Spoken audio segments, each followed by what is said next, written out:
Hey, I'm back. Welcome to Viking Preparedness. I'm Pastor Joe Fox. Hey, somebody sent me a question, and I thought, hey, I'll address that while I'm sitting here. And they said, let me read it here. Can you share your views on the topic of dealing with family members, i.e., adult children, parents, cousins who are leeches, vampire like on your resources? How do you deal with them? What to say to them? How to treat them? What to do? Yeah, um, I can handle that one. Um, my whole family knows that I prepare, and I come from a fairly small family. I know a lot of y'all have bigger families, and I understand that. But before Y2K, which is when my family really ramped up. I'm talking about my nuclear family, my wife and kids, and I. We ramped up before Y2K, and my theory has always been I tell people about preparedness. I'm a preparedness evangelist. I tell people, hey, buy food, buy ammo, get ready. I wrote a book about it. I sell the book, I give the book to friends, that kind of thing. I tell everybody to get prepared. And inevitably, I would get the comment or the question, well, we'll just come to your house. Um, I don't know. You can maybe tell my personality a little bit via YouTube. I'm not the man I used to be, and when Y2K was here, I was a different guy, living a different life in a different world, really. Um, and I told people flat out, don't do that. You're not going to be welcome there. And they understood what I meant. I had one guy who was really persistent over and over and over, and he was kind of the term wasn't coined then, but he was a metrosexual. He was a really soft guy. He didn't have calluses on his hands. And he used to always say that, well, I'll just come to your house.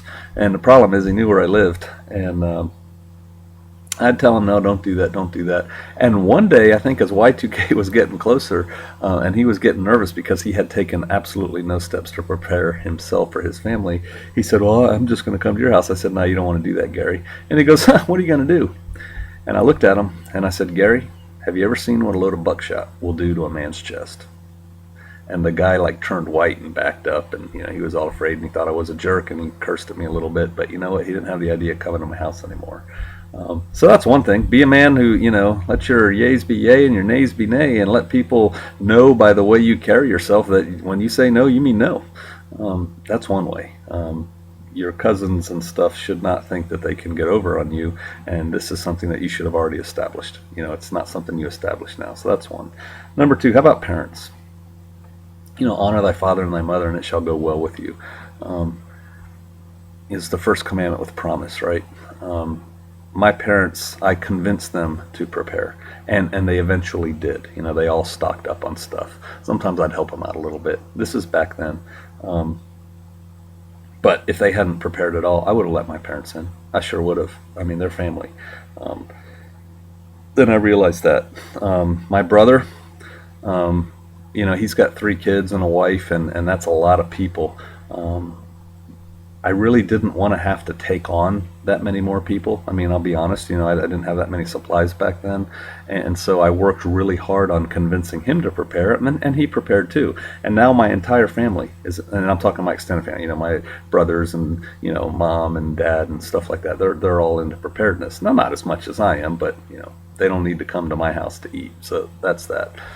Cousins, and I don't even see my cousins. I don't even know my cousins anymore. And here's the bottom line. I've always got work to do, and I can put people to work. Now, my house, my rules, right? You show up and you've got some kin tie, and I'm going to let you in maybe, probably, if it's kin.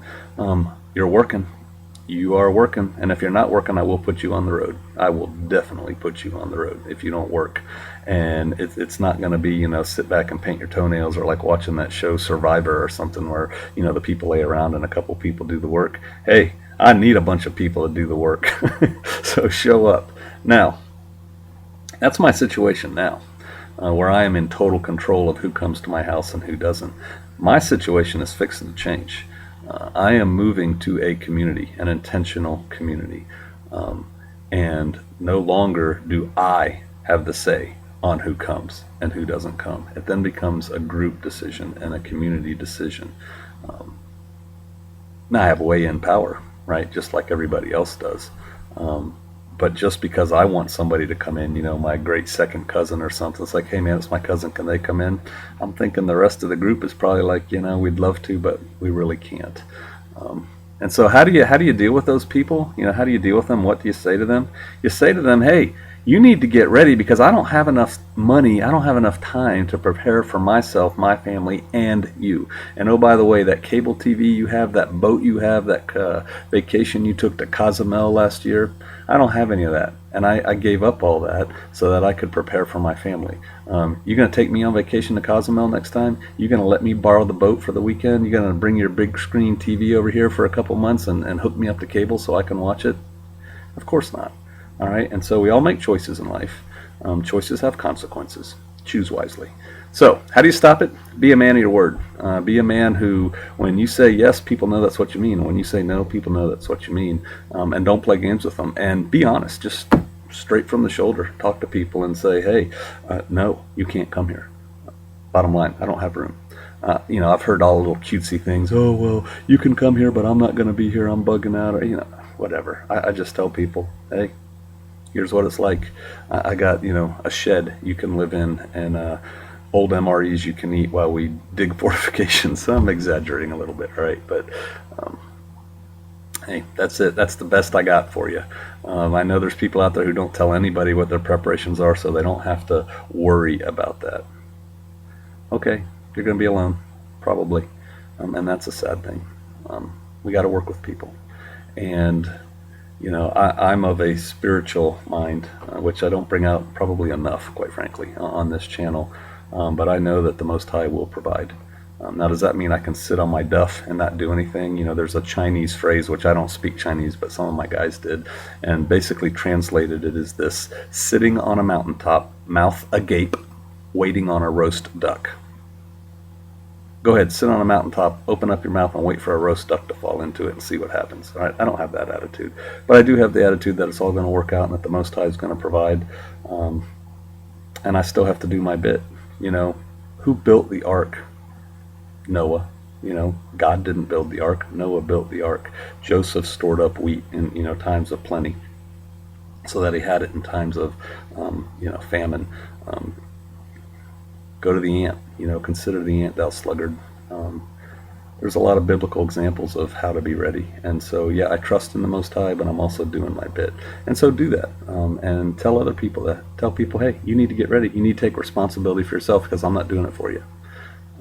That's the best I can do for you. I hope that helps. I will see you all out there.